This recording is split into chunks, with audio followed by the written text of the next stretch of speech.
We've heard a lot the past couple days about authoring tools and publishing systems and books and browsers, but what we haven't heard a lot about are the people who actually read books. And I feel a bit arrogant standing here pretending to speak for all readers because we all have different reading lives, and what's true for me may not be true for you. Still, I felt someone should represent the people who, actually use all this stuff, and I nominated myself.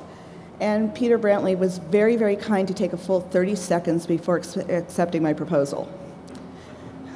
I don't remember learning to read, but I do remember the moment I realized I knew how to read. I'm sure my mother thought only Mrs. Hicks would read this note. She couldn't have guessed something so mundane would change my life.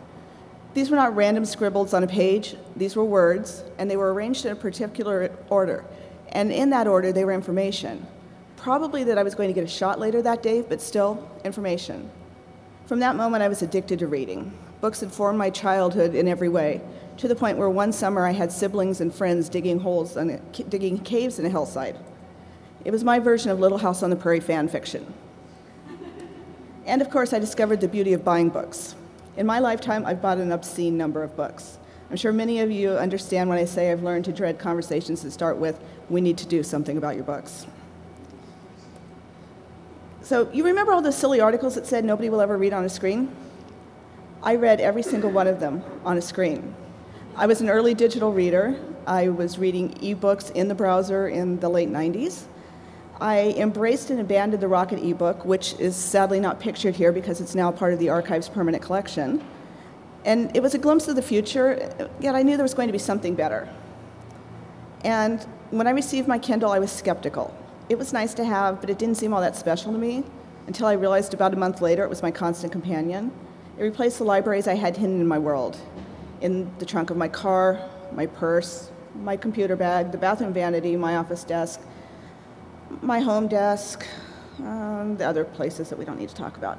You see, readers like me live in fear of only one thing, being caught without a book. We can be hanging by our fingernails from a cliff, but if we have a book with us, we're fine. So I was quite smug, though, that I transitioned my print reading life to digital without even missing a beat. Of course, it wasn't much of a great leap forward for reading, because I went from linear text-based reading to linear text-based reading. And in my defense, I read primarily narrative fiction. It's kind of how I maintain my sanity. The Kindle and devices like it are really great for the type of reading I do. And my Kindle did two really important new things. It allowed me to carry a library in my hands, and it allowed me to carry a bookstore everywhere I went. As a side note, this is kind of why I laugh when people talk about the death of e-ink devices, and every pundit does. Clearly, they don't get readers like me.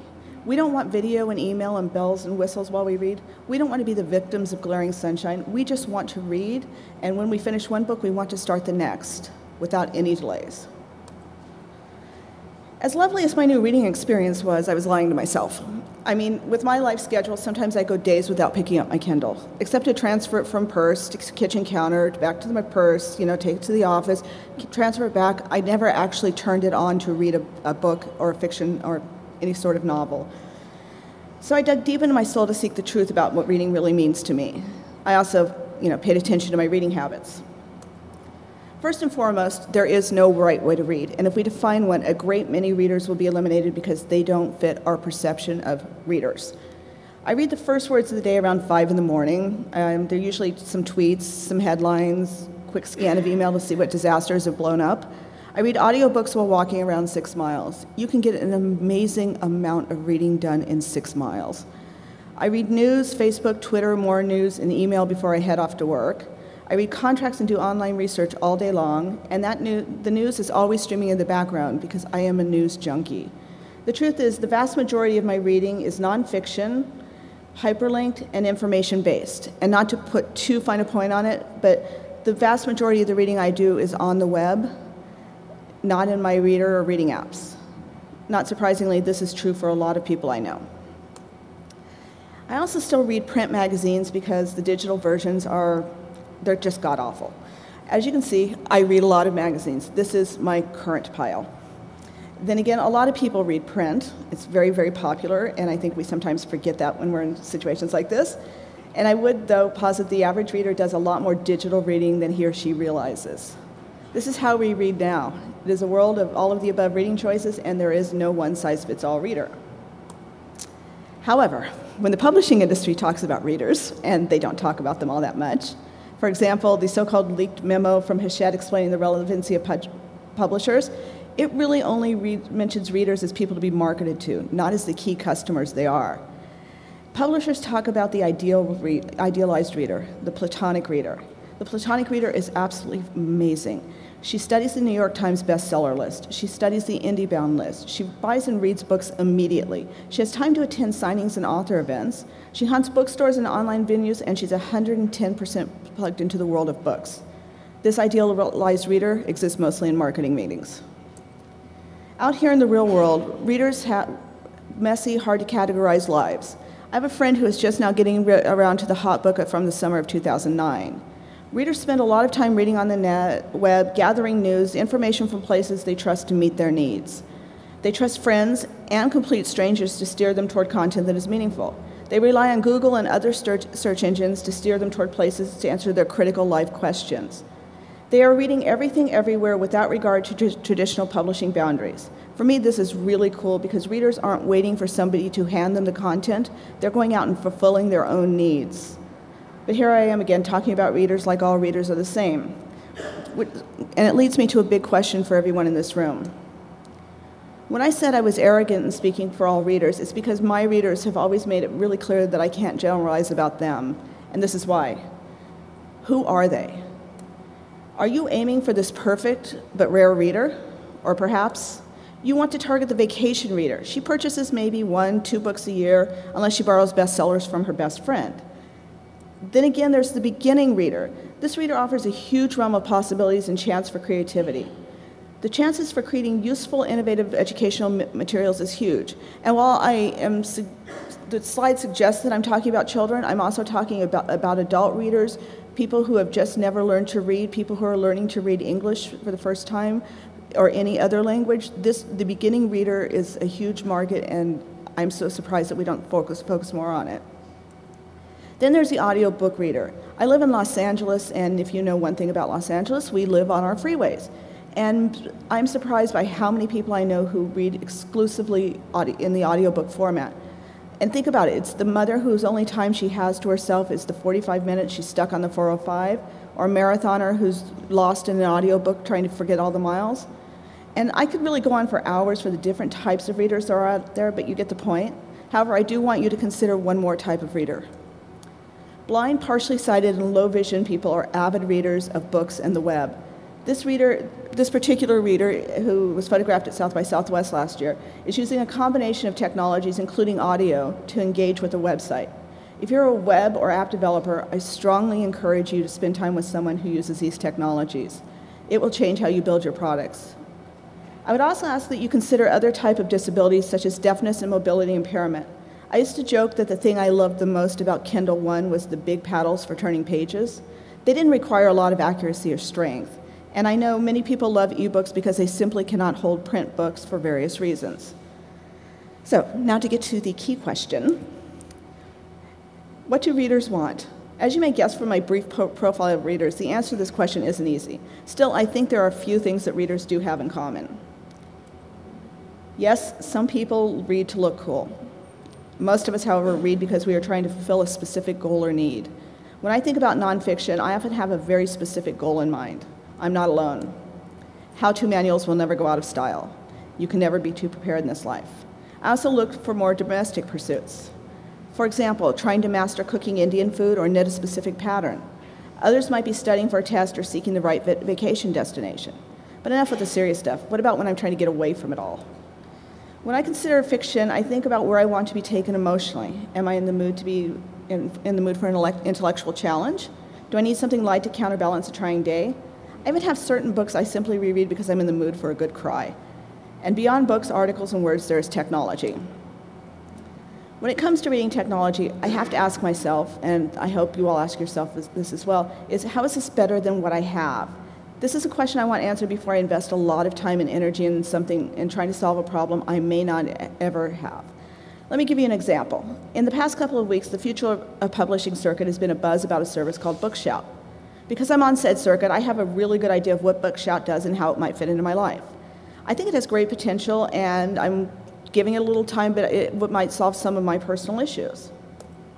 But when I introduced the concept to someone who isn't on the future of publishing circuit, someone who had no idea that we talk about this kind of stuff all day long, there were more questions than answered, and I had to serve as translator for a website. You probably never want that to happen for your website. Okay, so these are the questions. I can read with friends. What does that mean? Connect with Facebook? Is this going to tell people what I'm reading?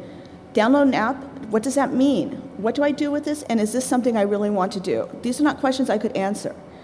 The funny thing is, some of the answers to these questions are on the Bookshout website. They're just not linked from the homepage. If you search on Google, that's how you get to these answers. And I feel this way about a lot of reading systems and innovations. It's cool stuff, but how does it really fit into my life? How is it better than what I have? I sadly know the value of these systems for publishers.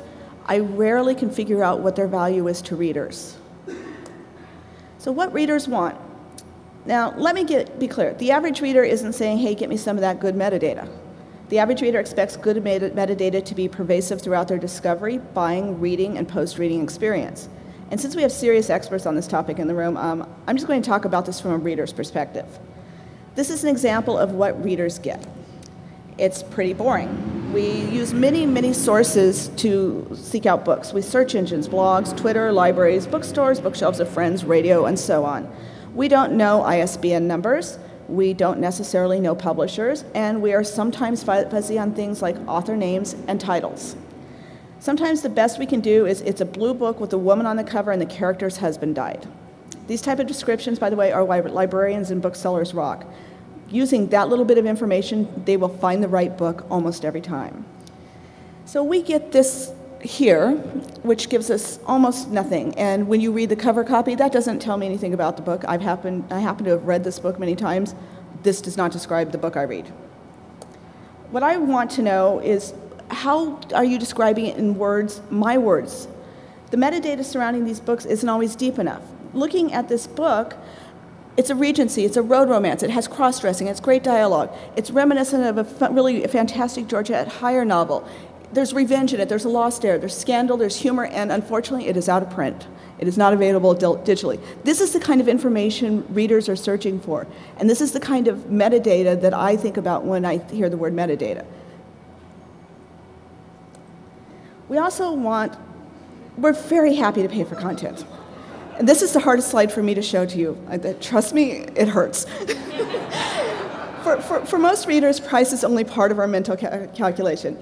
We want the content we purchase to have value to us. As a digital reader, I have come to know far too well the lack of quality in ebooks. There has been dramatic improvement over the past year, I will give you that, but I still find myself screaming when I encounter formatting errors in my books. I'm very happy I wasn't an early purchaser of the Casual Vacancy. The kind of errors that came out in that ebook are inexcusable at any price. Another area where the quality comes to play is in the books, in the text. Readers are looking to solve problems, they're looking to get answers to questions. They don't care if it's coming from a big six house, they don't care if it's self-published, they don't care if it's written by some guy in his pajamas, they don't care if it's a trained journalist. They want information, and if they don't get it, they're going to go somewhere else.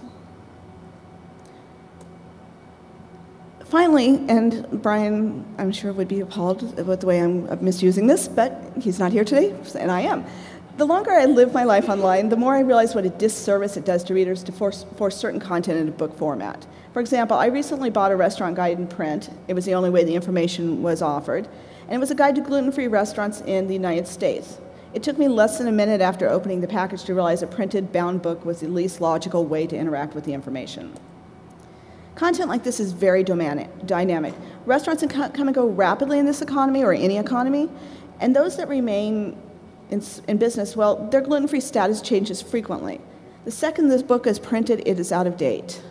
And the more I stared at this book, which I was apparently supposed to carry in my purse at all times, the more I realized it should be a website, or an app, or both. Heck, an ebook would have been better, though one of the challenges I find with ebooks is they're treated like print books. Instead of thoughtful navigation, we get the same traditional table of content.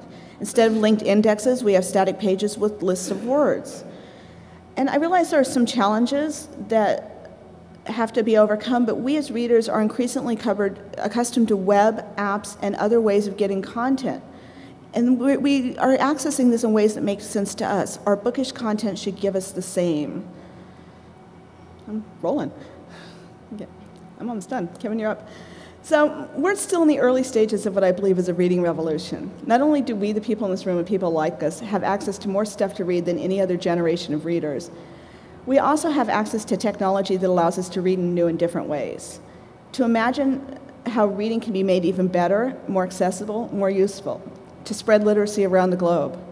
And for me, as I look to you for reading innovation, I think very hard about the truly modern reader.